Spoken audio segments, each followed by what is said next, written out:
ऐसे तो सब उसका ऐसे ही डूबा होगा, डूबने वाला नहीं, हाँ, दैट इज एक्चुअली मर्डर। तो उसमें इसलिए वो जरूरी था कि एक बार वो आ जाए, क्योंकि उसमें 20 तारीख को एक गुम इंसान दर्ज होता है,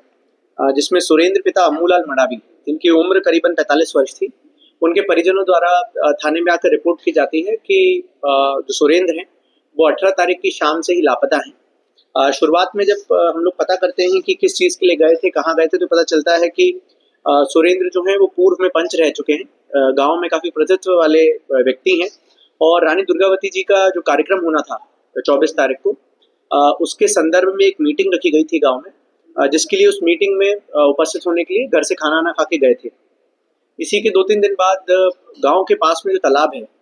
वहां पर उनकी बॉडी मिलती है। प्रथम दृष्टि जब बॉडी मिलती है तो देख के ऐसा प्रतीत होता है कि शायद डूबने से तो नहीं मृत्यु हुई, और कई बार गांव वालों को भी आशंका रहती है कि साहब हो सकता है शराब का सेवन करके या पानी अधिक होने के कारण उनकी मृत्यु हुई हो। जब इसकी, क्योंकि बॉडी में एक दो चोट ऐसी थी जो ड्राउनिंग है उस चीज से थोड़ा सा संदेह व्यक्त कर रही थी, और ऐसा लग रहा था कि संदेहास्पद लग रही है। जब इसका पैनल से पीएम होता है तो इसमें कई चीजें सामने आती हैं। एक तो चीज सामने आती है कि जो उनका रिब केज है, उस रिब केज में पीछे की तरफ से काफी एक सीवियर इंजरी है, जो बिकॉज बॉडी पानी में पड़ी रही तो फूल गई, तो ऊपर से इंजरी नहीं दिख रही है, पर जब आप रिब केज को चेक करेंगे तो रिब केज में फ्रैक्चर है। तो जनरली ड्राउनिंग में इस प्रकार की इंजरीज नहीं आती हैं, और इसी के साथ जो सर है उसमें जो बोन है उसमें फ्रैक्चर की इंजरी आती है। तो इसके बाद पीएम रिपोर्ट प्राप्त करने के बाद हम लोग इसमें मर्डर की कायमी करते हैं। जब इनके मृतक के घर वालों से पूछताछ होती है तो उनके द्वारा बताया जाता है कि वैसे तो कोई लड़ाई नहीं थी,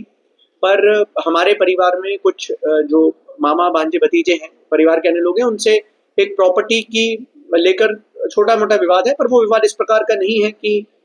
उसमें किसी की हत्या कारित की जा सके। एक जगह पे एक बूंद की खून मिलती है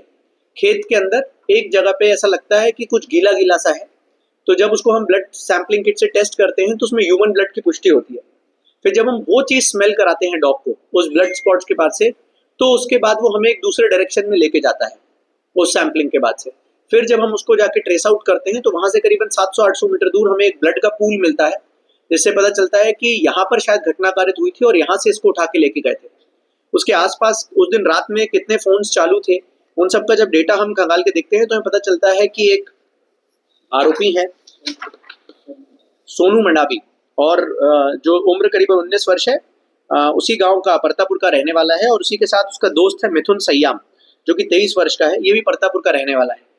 जब इन लोगों के फोन्स की एक्टिविटीज को हम लोग ध्यान में देके इनसे पूछताछ करते हैं तो बहुत सारी चीजें कोरोबोरेट नहीं हो रही होती हैं। उनका ऐसा कहना रहता है कि हम तो सो गए थे, परंतु फोन की एक्टिविटीज रात भर चालू रही है। जब बाद में हम लोग इन चीजों को पता करते हैं तो पता चलता है कि बेसिकली जो मृतक है सुरेंद्र,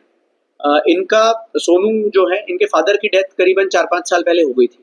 और इनकी जो मदर है उनके साथ इनका इलिसिट रिलेशनशिप था सुरेंद्र मंडावी का।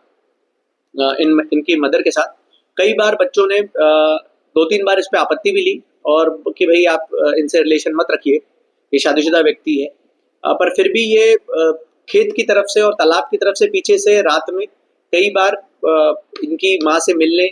घर आता था। तो उस दिन ये दोनों पहले से, इनको उम्मीद थी या ऐसा था कि अगर अगली बार आएगा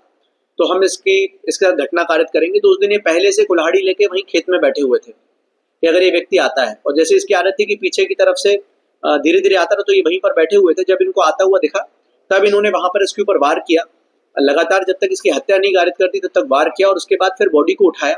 वहां से जो उनके कपड़े थे उसी के साथ उठा के उसको लेके गए और तालाब में किनारे की तरफ फेंका,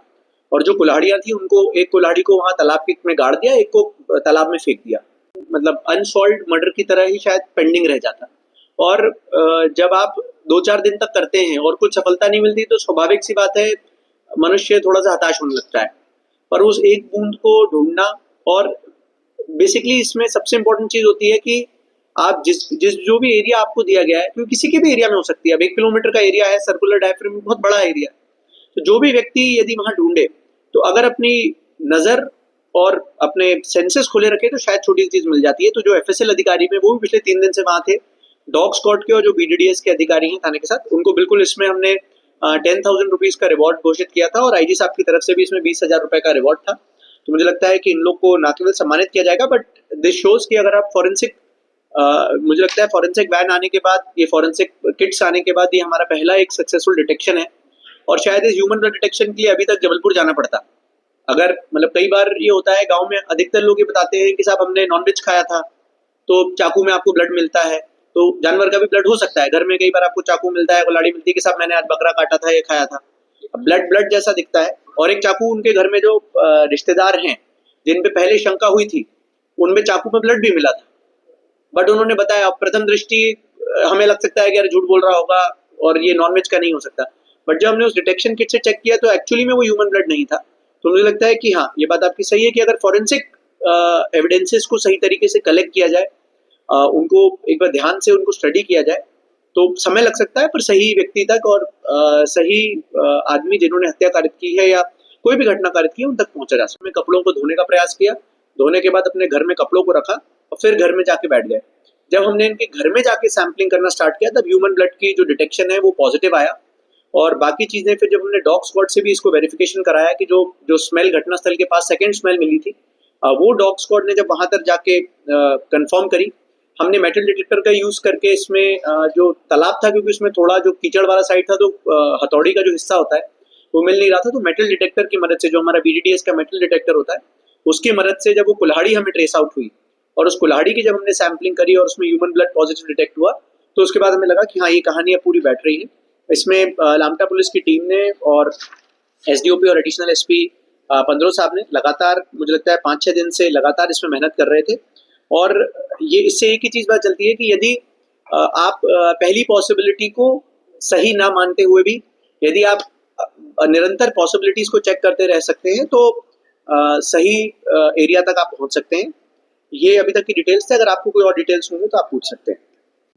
जी, उससे पूछताछ हुई है, उससे भी हुई है, और प्लस उसकी 2 बेटियां भी हैं। एक बेटी शादीशुदा है, एक करीबन 21 साल की उम्र की, उसकी 21 साल की है, एक 16 साल की है, और उनसे भी पूछताछ हुई है। अभी तक की हमारी पूछताछ में इस बात की पुष्टि नहीं हुई है कि उनको पता था कि मर्डर करने के लिए या इसके लिए आ रहे हैं। हमने फोन का रिकॉर्ड भी चेक किया था। एक्चुअली मृतक जो है वो उस दिन अपना फोन अपने घर पे ही छोड़ के गए थे, तो उस दिन महिला और मृतक के बीच में कोई बातचीत की रिकॉर्ड्स हमें नहीं मिला है। तो अभी तो सुपरफिशियल ये, मतलब अभी तक की विवेचना में ये नहीं कहा जा सकता कि she was also involve in this conspiracy, कि मैं इसको बुलाऊंगी और बुलाने के बाद अगर घटना कारित करती हूँ, मतलब तुम इसके साथ घटना कारित करना, ये अभी तक की हमारी पूछताछ में नहीं है।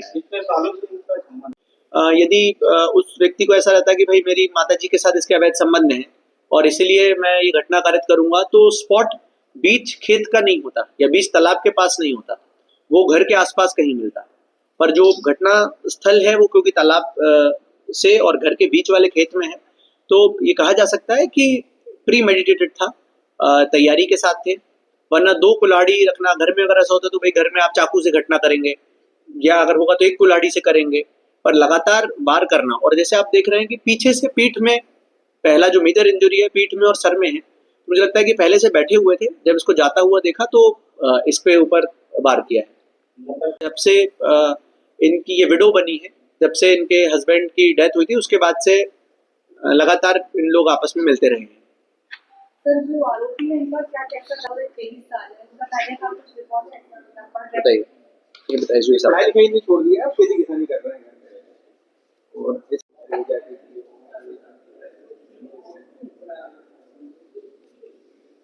महिला का नाम क्या है?